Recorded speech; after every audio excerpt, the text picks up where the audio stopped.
बहुत समय पहले एक सुंदर जंगल में एक मोर रहता था। उसके पंख नीले, हरे और सुनहरे रंगों में चमकते थे। वो बहुत सुंदर था, लेकिन एक बात उसे हमेशा दुखी करती, उसकी आवाज। वो अक्सर तालाब के किनारे बैठकर सोचता, मैं दिखने में तो इतना अच्छा हूँ, पर मेरी आवाज कर्कश है। कोई मुझे गाते हुए पसंद नहीं करता। एक दिन जंगल में तेज बारिश होने लगी। बूंदें पेड़ों पर गिर रही थीं, ठंडी हवा बह रही थी। जब बारिश की बूंदें मोर के पंखों पर पड़ी, तो वो खुद को रोक नहीं पाया और नाचने लगा। जंगल के सारे जानवर उसका नृत्य देख रहे थे। हाथी बोला, देखो कितना सुंदर नाचता है। तोता बोला, उसके पंख तो जैसे इंद्रधनुष हों। मोर मुस्कुराया और बोला, ये नाच ही मेरी असली ताकत है। अब मैं अपनी आवाज से नहीं, अपनी खुशी से पहचानूंगा।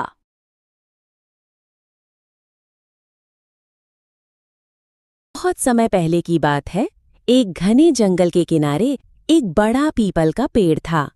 उस पेड़ पर एक दयालु कबूतर रहता था। वो न सिर्फ समझदार था, बल्कि सभी जानवरों और पक्षियों की मदद करना भी उसे अच्छा लगता था। एक दिन तेज बारिश के बाद पास की नदी का पानी बहुत तेजी से बहने लगा। उसी समय एक छोटी चींटी पानी पीने आई। जैसे ही वो झुकी, उसका पैर फिसल गया और वो तेज बहाव में बहने लगी। वो बहुत घबरा गई और मदद के लिए तड़पने लगी। उसी पेड़ पर बैठा कबूतर ये सब देख रहा था। वो तुरंत उड़कर गया और पेड़ से एक बड़ा सा पत्ता तोड़ लाया। उसने वो पत्ता नदी में गिरा दिया। चींटी ने हिम्मत से उस पत्ते को पकड़ लिया। धीरे धीरे वो बहते हुए किनारे पर पहुंच गई और बच गई। वो बहुत खुश हुई। उसने कबूतर को कहा, तुमने मेरी जान बचाई है, मैं ये उपकार कभी नहीं भूलूंगी। कबूतर ने मुस्कुराकर कहा, जब किसी की मदद कर सकते हो तो जरूर करनी चाहिए। कुछ दिन बाद वही कबूतर उस पेड़ की डाल पर बैठा था। तभी वहां एक शिकारी आया। उसने कबूतर को देखा और धीरे धीरे बंदूक से निशाना साधने लगा। लेकिन तभी पास में वही छोटी सी चींटी थी। जैसे ही शिकारी ने ट्रिगर दबाने की कोशिश की, चींटी ने जाकर उसके पैर में जोर से काट लिया। शिकारी चौंक कर चिल्लाया, उसका निशाना चूक गया और कबूतर तुरंत उड़ गया। कबूतर ने उड़ते उड़ते नीचे देखा और चींटी को मुस्कुराकर धन्यवाद कहा।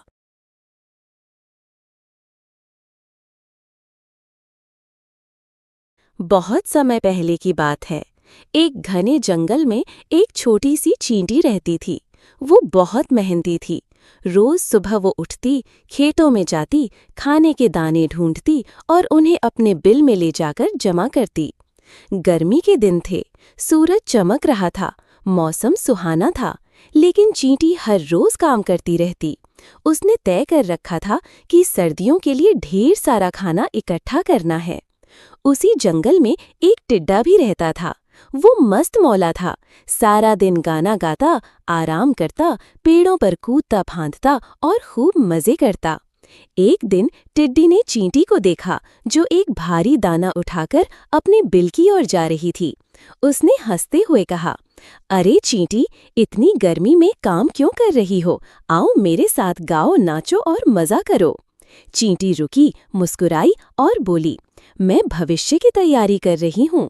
जब सर्दियाँ आएंगी और सब कुछ ठंड से ढक जाएगा, तब हम दाने नहीं ढूंढ पाएंगे। टिड्डा हंसते हुए बोला, अभी तो बहुत समय है, मैं बाद में देख लूंगा। अभी तो जीने का मजा लो। चींटी ने कुछ नहीं कहा और अपने काम में लगी रही। समय बीतता गया। कुछ ही महीनों में सर्दियाँ आ गईं। जंगल में हर जगह बर्फ पड़ गई। पेड़ों के पत्ते झड़ गए। न खाने को कुछ बचा, न गाने को मौसम। अब टिड्डा भूखा था, ठंड से कांप रहा था। उसके पास न खाना था, न रहने की जगह।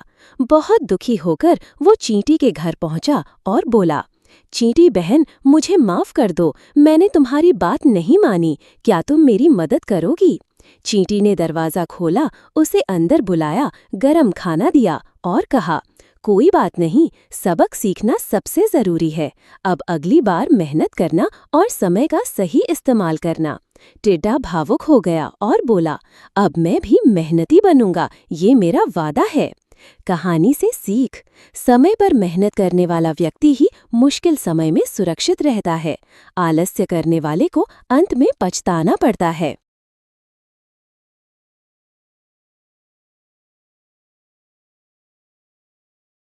एक छोटे से गांव में एक नन्ही चिड़िया रहती थी। वो रोज सुबह खेतों और बागों में जाती, दाने चुगती और शाम को अपने घोंसले में लौट आती। मेहनती और समझदार थी वो। एक दिन उसने खेत में एक किसान को उदास देखा। चिड़िया, किसान भैया, आप इतने परेशान क्यों हो? किसान थकी आवाज में, बारिश नहीं हुई, फसल सूख रही है, अब क्या होगा? नरेटर, चिड़िया सोच में पड़ गई। क्या मैं मदद कर सकती हूँ? फिर वो उड़कर नदी तक गई, अपनी छोटी सी चोंच में पानी भरा और किसान के खेत में गिरा दिया। वो ऐसा बार बार करने लगी। अन्य जानवर हंसते हुए, इतनी छोटी चोंच से क्या होगा? नरेटर, पर चिड़िया न रुकी न थकी। उसकी लगन देखकर बाकी पक्षी और जानवर भी मदद को आ गए। कुछ ने पानी लाया, कुछ ने मिट्टी तैयार की और किसी ने बीज बोए।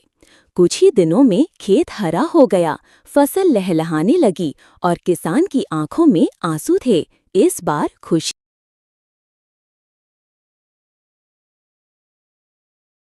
एक छोटे से गांव में रघु नाम का एक गरीब किसान रहता था। न ढंग की जमीन थी, न अच्छे औजार और न ही कोई मददगार। लेकिन एक चीज थी उसके पास, उसका हौसला और मेहनत करने की लगन। हर सुबह सूरज उगने से पहले रघु उठ जाता, अपनी छोटी सी जमीन पर काम करता। मिट्टी को जैसे अपना दोस्त बना लिया था उसने। लोगों ने कई बार उसे ताना भी मारा, इतनी छोटी जमीन से क्या उखाड़ लेगा? लेकिन रघु बस मुस्कुरा देता और फिर से जुट जाता खेत में। फिर एक साल गांव में भयंकर सूखा पड़ा। बारिश जैसे रूठ गई थी, फसलें सूख गईं, खेत बंजर हो गए। रघु के घर में खाने को भी कुछ नहीं बचा। गांव वाले बातें करने लगे, अब रघु कैसे जिएगा? उसका तो भाग्य ही फूटा है। लेकिन रघु ने हार नहीं मानी। उसने आसमान की ओर देखा और बोला, भगवान ने हाथ पैर दिए हैं तो मेहनत करके कुछ ना कुछ कर ही लूंगा। वो पास के शहर गया, मजदूरी की, ईंट उठाई, बोझा ढोया, पसीना बहाया। कुछ ही हफ्तों में उसने थोड़े पैसे जमा किए। पर इस बार उसने कुछ नया सोचा। अगर अनाज नहीं हो पा रहा तो क्यों न सब्जियां उगाऊं। वो बीज लेकर लौटा, टमाटर, भिंडी, बैंगन, मिर्च के। छोटी जमीन पर बड़े सपनों को बो दिया।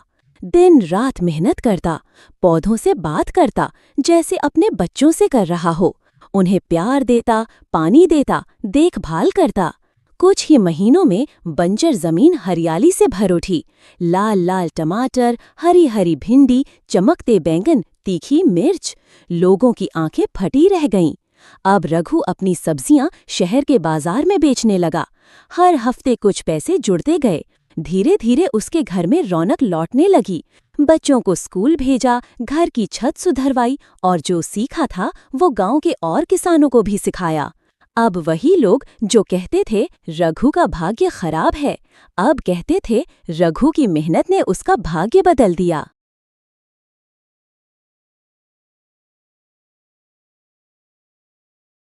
बहुत समय पहले की बात है। एक घने जंगल में एक ताकतवर शेर रहता था। वो रोज शिकार करता और आराम से सोता। एक दिन दोपहर को वो पेड़ के नीचे सो रहा था। तभी एक नन्हा चूहा वहां खेलने आ गया और गलती से शेर के ऊपर चढ़ गया। शेर गुस्से से जाग गया और बोला, कौन है? मैं तुम्हें नहीं छोड़ूंगा। चूहा डरते हुए बोला, माफ कीजिए शेर भाई, मुझसे गलती हो गई। अगर आप मुझे छोड़ देंगे तो मैं कभी न कभी आपकी मदद जरूर करूंगा। शेर जोर से हंसा और बोला, तुम जैसे छोटे जीव मेरी क्या मदद करोगे? फिर भी शेर ने दया करके उसे छोड़ दिया। कुछ दिनों बाद शेर एक शिकारी के जाल में फंस गया। वो बहुत जोर जोर से दहाड़ा, लेकिन कोई मदद करने नहीं आया। तभी वो छोटा चूहा वहां आया। उसने अपने तेज दांतों से जाल काटा और शेर को आजाद कर दिया। शेर बहुत खुश हुआ और बोला, तुम सच में मेरे दोस्त हो, आज तुमने मेरी जान बचाई।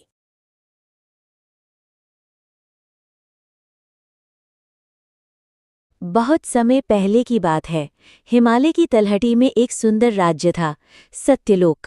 इस राज्य पर राज करते थे राजा अर्जुन, एक ऐसा राजा जिसे लोग सच्चे दिल का राजा कहते थे।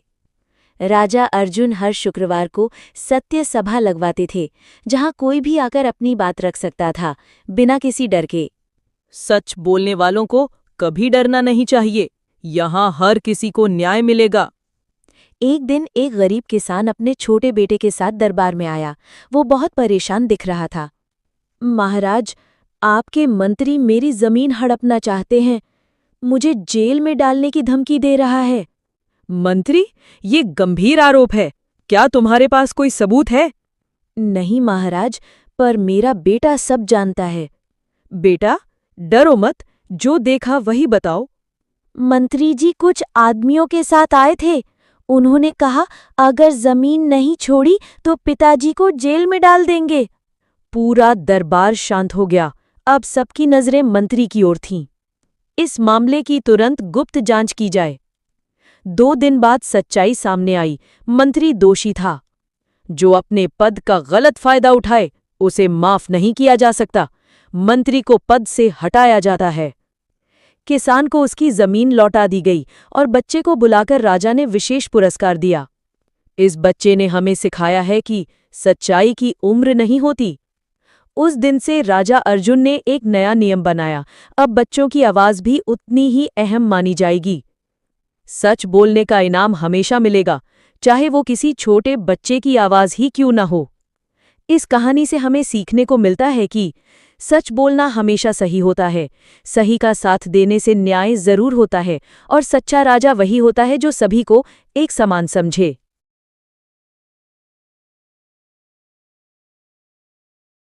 बहुत समय पहले एक गांव में अर्जुन नाम का लड़का रहता था। वो होशियार था, लेकिन उसे झूठ बोलने की बुरी आदत थी। वो कभी कहता कि उसने होमवर्क कर लिया है, जबकि नहीं किया होता।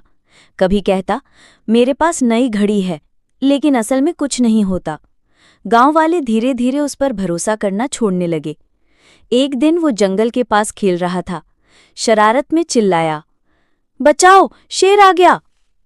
गांव वाले दौड़े आए, लेकिन वहां कोई शेर नहीं था।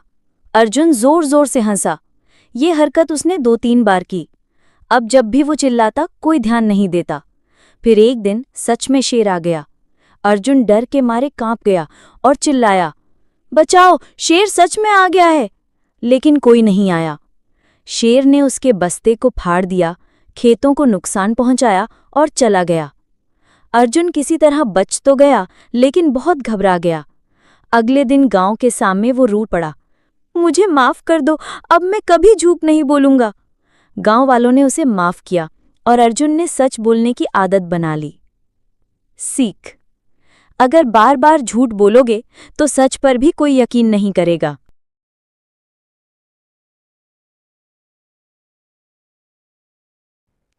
गांव में छुट्टियों का समय था और धूप अपने पूरे जोश में थी। पेड़ पत्ते भी सुस्त लग रहे थे। आर्यन और उसकी छोटी बहन मीरा गर्मी से परेशान थे। आर्यन बोला, मीरा, कुछ मजेदार करें, ये गर्मी तो बोर कर रही है।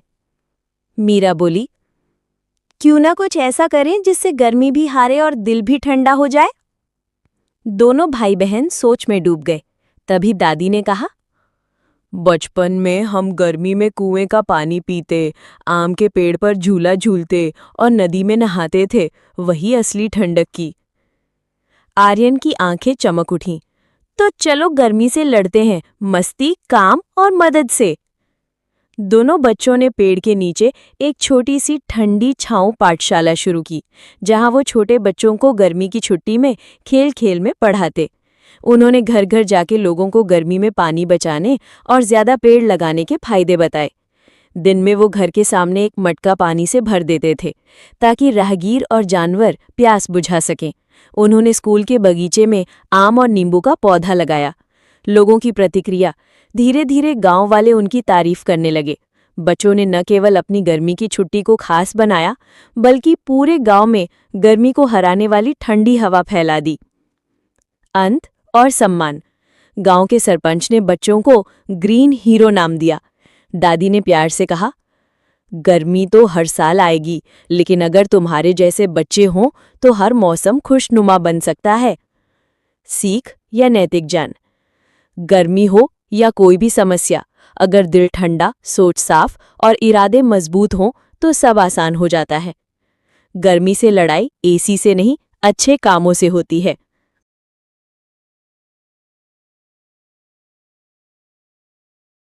एक समय की बात है, एक गहरे और शांत तालाब में बहुत सारी मछलियां रहती थीं। उन सब की रानी मछली थी, नीरा। नीरा बहुत समझदार और दयालु थी। वो सबका ध्यान रखती थी, इसलिए सब मछलियां उससे बहुत प्यार करती थीं। एक दिन अचानक सब कुछ बदलने लगा। तालाब में धीरे धीरे कूड़ा फेंका जाने लगा। प्लास्टिक, तेल और गंदगी हर तरफ फैलने लगी। पानी गंदा हो गया और उसमें अंधेरा छा गया। सूरज की रोशनी भी नीचे तक नहीं पहुंच रही थी। छोटी मछलियां डरने लगीं। खाना नहीं मिल रहा था और सांस लेना भी मुश्किल हो गया था। तभी रानी नीरा ने सबको बुलाया और कहा, नीरा, डायलॉग टोन में, हमें कुछ करना होगा। अगर हम सब मिलकर कोशिश करें तो तालाब को फिर से साफ कर सकते हैं। बड़ी मछलियां सफाई में लग गईं।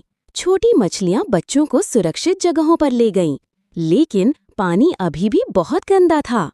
तभी छोटी बहादुर मछली चिंकी ने हिम्मत दिखाई और इंसानों से मदद मांगने चली गई। चिंकी तालाब के पास खेल रहे एक बच्चे के पैरों के पास पहुंच गई। बच्चा पहले डर गया, लेकिन फिर उसने देखा कि मछली पर प्लास्टिक लिपटा हुआ था। उसने फौरन अपने मम्मी पापा को बुलाया और सारी बात बताई। फिर क्या था, गांव वाले मिलकर तालाब की सफाई में लग गए। कुछ ही दिनों में पानी साफ हो गया। सूरज की किरणें फिर से चमकने लगीं। मछलियां दोबारा मुस्कुराने लगीं। सीख: प्रकृति हमारी जिम्मेदारी है। अगर हम उसका ध्यान नहीं रखेंगे तो सब कुछ अंधेरे में चला जाएगा। लेकिन एक छोटी सी कोशिश भी बड़ा बदलाव ला सकती है।